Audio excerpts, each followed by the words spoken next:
ALC crew, welcome to week 2.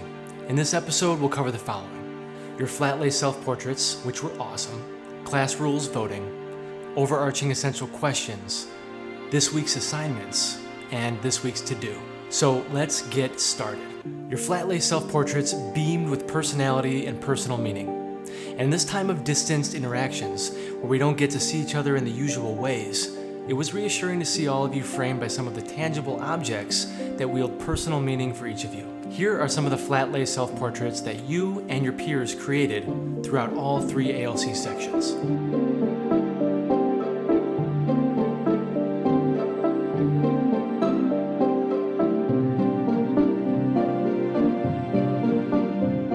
Now that we've shared a little bit about ourselves and practiced using this new remote learning platform, let's take some time to share our portraits with one another.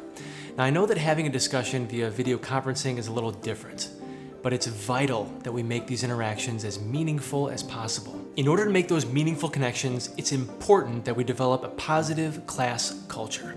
To use a gaming analogy, a classroom culture is like making sure everyone has equitable access to necessary gaming gear, and in a way that meets their needs. For example, everyone has a working controller, a monitor that displays the game action and has a reasonable refresh rate, functioning audio, and a stable internet connection. And if a gamer needs a little extra assistive technology to make sure that they're included in the game, then we go out of our way to provide it. In the academic setting, this culture ensures an inclusive, fair, and fruitful experience. So last Friday, you all recommended some rules that we can use in our class. For simplicity, I've narrowed down and packed the top 10 rules into a survey. Here you'll vote for the top 5 rules that will begin to shape our class culture for the rest of the semester. To vote, head over to the ALC Class Rules Voting Survey in week 2 on Canvas. So now that we've gotten a handle on Canvas and virtual class and gotten to know each other and established a class culture, started to build some trust, we'll now venture together into the curricular focus of this class. This is American Literature and Composition, ALC.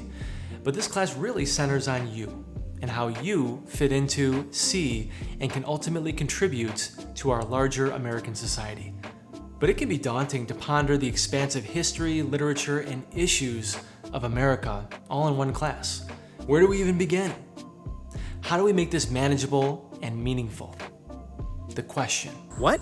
The question. You have a question? No, you ask a question. I didn't ask you a question. I mean, asking a question can help us focus our thinking. Oh. Yeah, a good question is compact.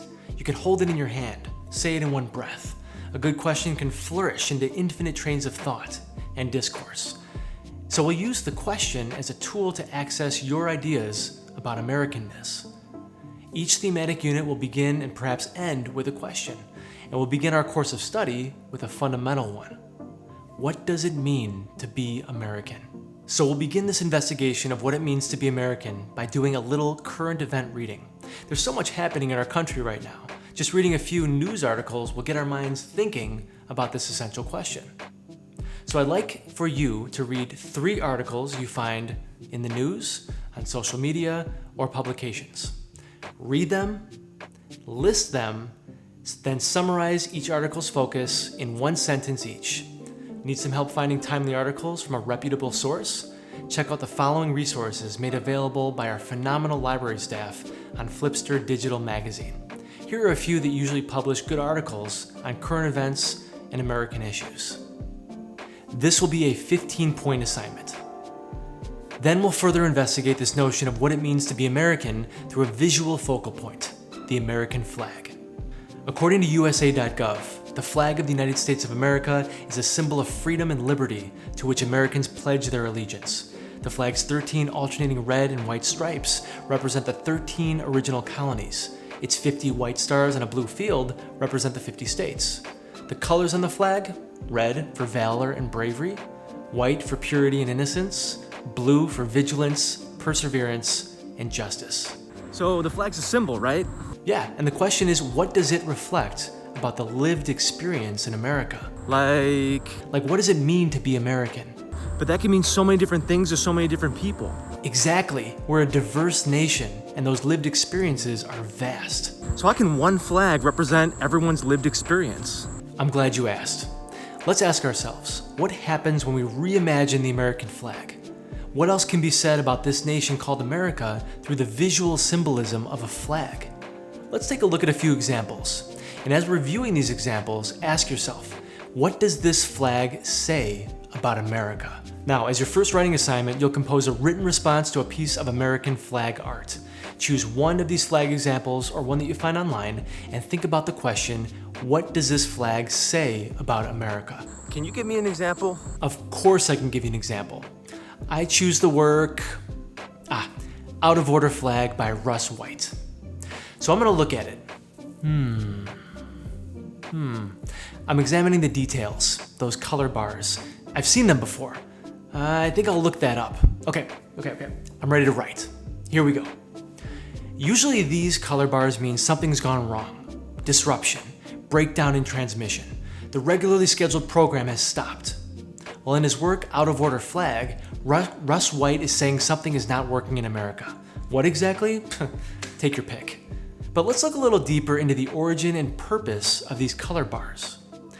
They're called SMPTE color bars, and they're used as a television test pattern in North America, which encompasses America.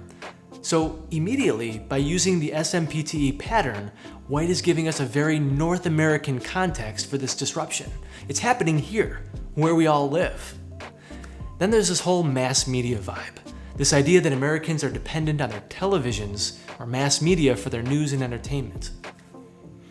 By replacing the traditional red and white stripes with the SMPTE color bars, White is posing the uncomfortable question, what happens when Americans lose their source of information? Current connection? Well, in terms of disruption of information, let's take a look at what's happening in the news. Makes me think about the current funding issues with the post office and our mail possibly being disrupted. The possibility of mail-in ballots being restricted or having a very real impact on the November election. COVID-19 data going to the White House instead of the CDC. So here it is. What does this flag ultimately say about America? I think it says that there has been a major breakdown in our notion of regularly scheduled America and the transmission of its promises. And now we're left on the couch wondering what to do about it. Your turn. Here's what to do. Number 1, view the presentation of American flag art. 2, choose a piece of flag art that catches your eye or one that you find an example of online. 3, spend some time examining it, the details, the colors, the images. And then 4, write a brief paragraph that responds to the question, what does this flag say about America? Your response should do the following. It should highlight at least 3 elements of the artwork that seem noteworthy. It should explain why the artist made these artistic choices. It should make a connection to a current event in America. And finally, it should summarize what this work says about America. I'm really looking forward to reading your responses. So what do I have to do? Good question.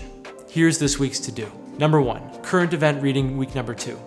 And number 2, American flag art response. So when are these due? Come on, you know when they're due. Oh yeah, the last day of the school week, Friday, August 28th. By what time? 11:59 p.m. That's right. This Friday, August 28th, 11:59 p.m. Well, that's it for this one, ALC crew. We'll see you in virtual class. In the meantime, stay safe, stay focused, and Stay connected.